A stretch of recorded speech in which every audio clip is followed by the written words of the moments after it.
আসসালামু আলাইকুম। নতুন আরেকটা ভিডিও নিয়ে আপনাদের মাঝে চলে আসলাম। বগুড়ার সোনাতলায় একটি মসজিদ হয়েছে। সেই মসজিদটা খুবই সুন্দর এবং দৃষ্টিনন্দন। তাই আমি এই মসজিদের ছোট্ট একটা ভিডিও ফুটেজ নিয়ে নিলাম। আসসালামু আলাইকুম।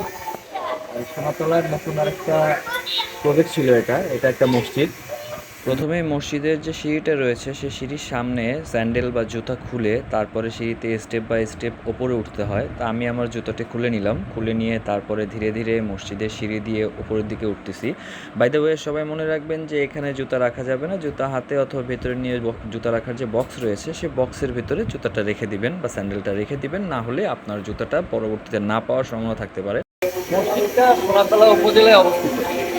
আর এই মসজিদটা আসলে খুব সুন্দর একটা মসজিদ। আমাদের অত্র সোনাতলায়, বগুড়া সোনাতলায় এরকম একটা মসজিদ আগে কখনো দেখা যায়নি। এবং এটা সেটা আমার কাছে খুব ভালো লেগেছে। আমি জানি না আপনাদের কাছে কেমন লাগবে, এই কারণে সবার মাঝে এই জিনিসটা শেয়ার করার চেষ্টা করছি। মসজিদের ভেতরের যে আবরণটা ছিল এবং বাইরের যে আবরণটা ছিল, বাইরের এখানে কিছু কারুকাজ করা হয়েছে, একটা মিনার দেওয়া হয়েছে। মসজিদটা আসলে অনেক সুন্দর। ওই দিক থেকে সিঁড়ি দেওয়া হয়েছে মিনারে ওঠার জন্য। মিনারে উঠতে উঠতে দেখা যাবে যে আপনার এই মিনারের যে দৃশ্যটা আপনি উপর থেকে দেখতে পারবেন, সেটা আপনার কাছে মনোমুগ্ধকর একটা পরিবেশের দৃশ্য মনে হবে। আর ওইখান থেকে সিঁড়ি দিয়ে এটার আবরণ করা হয়েছে। চলুন ভেতরে যাওয়া যায়। এখানে মসজিদে ঢোকার সময় দেখা যাচ্ছে যে আমরা কি ফ্লপ করবো, আল্লাহ এখানে দেওয়া আছে। মসজিদে ঢোকার সময় এবং বেরোবার সময় যে সূরাটা পড়তে হয় সেটা দেওয়া আছে। আর এখানে ওযুখানা হাতের বাম সাইডে, তারপরে হাতের বাম সাইডে ওযুখানা, ডান সাইডে ওযুখানা রয়েছে।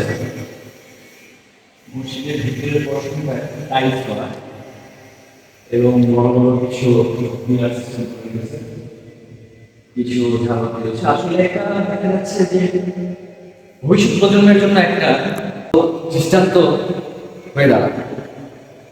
আশা করি আপনারা এই মসজিদটাকে উপভোগ করবেন, সবাই এসে এখানে প্রার্থনা করবেন, এখানে আল্লাহর ইবাদত করার চেষ্টা করবেন।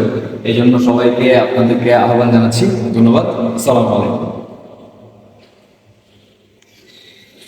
মসজিদের ভিতরের অংশ থেকে বের হয়ে যে বের হওয়ার গেটটা রয়েছে সেটা আপনারা দেখতে পাচ্ছেন। এটা আসলে থাই গ্লাস দিয়ে তৈরি করা হয়েছে। তারপরেই যে মসজিদের থাই করা যে ফ্লোরটা তৈরি করা হয়েছে সেটা দেখা যাচ্ছে। এটাও একটা দৃষ্টিনন্দন এবং একটা ভালো কাজের নিদর্শন স্বরূপ ছিল। এটা সোনাতলা উপজেলার পাশেই অবস্থিত এই মসজিদটা। উপজেলা প্রশাসন যেখানে তার কার্যক্রম করেন তার পাশেই এই মসজিদটা অবস্থিত এবং দেখার মতো একটা মসজিদ অত্র উপজেলা বা জেলার জন্য। পরেই আমি ক্যামেরাটা নিয়ে এটার পাশে কি অবস্থান করছে সেটার দিকে গেলাম। পাশে দেখা যাচ্ছে যে এটা গ্রামের মধ্যে এটাকে এক কথায় তাজমহলের স্বরূপও বলা যেতে পারে। এরপর আমি যেটা দেখলাম সামনে এবং পিছনে, সামনে তো আপনি বাড়িঘরগুলো দেখতেই পারছেন এবং পিছনে যেটা রয়েছে, পিছনে ট্রেনের যে লাইনটা সেই লাইনটা খুব দেখা যাচ্ছে একবারে সুস্পষ্ট।